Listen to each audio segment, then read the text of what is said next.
Well, over the past few weeks, we have been speaking to the people who have put their names forward to be leader of Canada's Conservative Party. This morning's candidate is Chris Alexander. The former MP for Ajax Pickering has a long resume, including serving as Canada's first ambassador to Afghanistan and most notably as the Minister of Citizenship and Immigration in Stephen Harper's cabinet.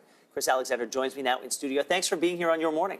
Thanks for having me, Ben. So anybody who's been watching our show over the past few weeks has seen a lot of candidates coming through. So the question right off the bat is, how do you separate yourself from the pack? Well, first of all, I want to give a compliment to the team. I think the fact there are 12 candidates, 5 from Ontario, 2 from Quebec, 5 from out west, is a huge tribute to our party. It speaks to our strength. We're from every province outside of the Atlantic. But how do you separate yourself? You do it with a vision for the country. You do it by speaking positively about our future. You do it by talking about the economy. I think that's what's most on people's minds. It's a very competitive world out there, and there's a lot of anxiety about the job market. I believe a renewed Conservative Party, an inclusive Conservative Party that speaks to every part of the country, can be an engine of growth and job creation for this country for a generation to come. We did it for 10 years, and I'm going to speak to those economic priorities in this campaign. Now, one of the things I think catches a lot of people's ear about your policies is that you propose to increase the intake of immigration to 400,000. And that number would include 40,000 refugees. How do you intend to do that?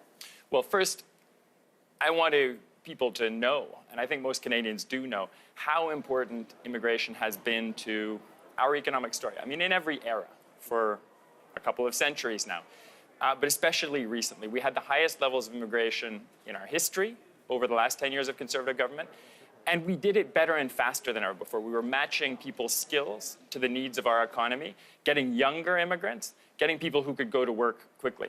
I'm not advocating higher immigration unless the job market is strong.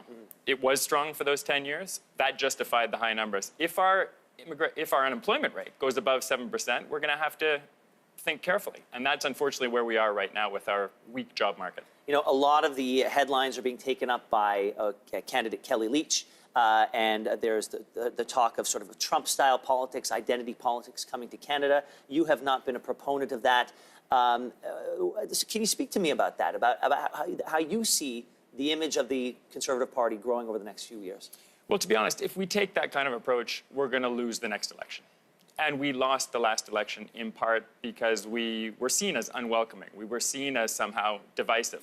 That's not the Canadian way. That's not the way you bring people together behind a winning team to have success in elections. And we had a great story on immigration over these past 10 years. We don't have the story that the United States has of a policy that hadn't changed in decades, a huge population of people who don't have status, and the same issue in Europe, with huge debates over people coming into countries in an unplanned, irregular way.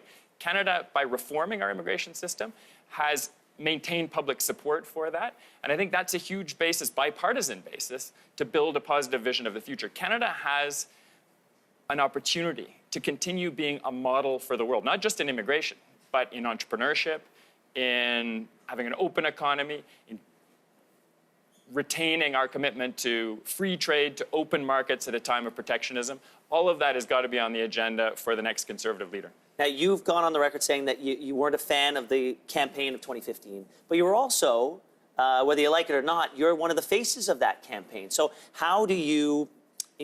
there's a certain part of you that has to own that campaign, all while trying to set yourself apart. How do you intend to do that? Sure. Well, explain how it felt to us. Explain what went wrong. Apologize. I've done it several times, and I'm happy to do it again. I thought our announcement about forced marriage, even though it's an important issue, was badly timed. I thought our response on Syrian refugees, even though it came eventually, was not as quick and not as robust as it should have been in the context of that huge crisis in Europe.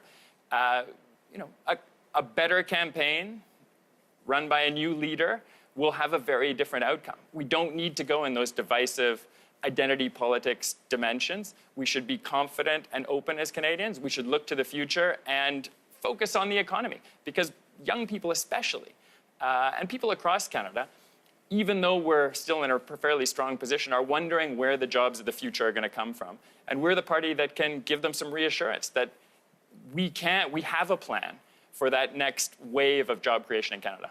Well, Chris Alexander, thank you so much for joining us this morning. We appreciate having your time here on Your Morning. Thanks a lot, Ben. And we should let everyone know that the party's new leader will be chosen in May.